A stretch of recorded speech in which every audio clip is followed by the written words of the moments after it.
അപ്പോൾ നമ്മുടെ മുരുക്കുമ്പുഴ കായലിൽ ഒരാൾ മിസ്സിംഗ് എന്നാണ് പറയുന്നത്. അപ്പോൾ കാണാതായ ആളിന് വേണ്ടിയിട്ടുള്ള തിരച്ചിലാണ് ഇവിടെ നടന്നുകൊണ്ടിരിക്കുന്നത്. കഠിനംകുളം സ്വദേശിയെയാണ് കാണാതായത്.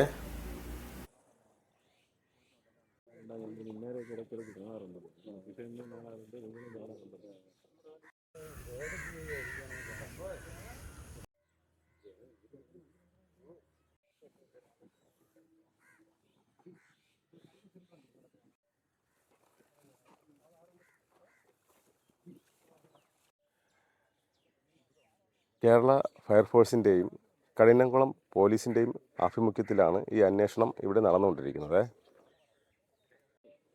ഇതിന്റെ മൊത്തം നീളത്തിലുള്ള ആഴം ഈ കായലിലുണ്ട്. പിന്നെ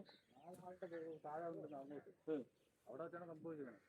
അവിടെ പിന്നെ എങ്ങനെ കുത്തിയിട്ട് നീളം കൂടുതലായിരുന്നു, ഒടിഞ്ഞു പോയിരുന്നു.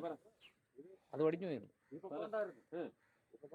ഇങ്ങനെ ഒടിഞ്ഞു ഇത് കുത്തി തള്ളി. ഇപ്പൊ തള്ളാൻ പറ്റൂല സാറേ, മണ്ണ് എത്തൂല, അവിടെ എത്തൂല. അല്ലാതെ വെള്ളത്തിൽ തന്നെ ഇത് ആക്കിയിട്ട് ശക്തമായ തിരച്ചിൽ തുടരുകയാണ്. ഇതുവരെ അറിവൊന്നും ലഭിച്ചിട്ടില്ല.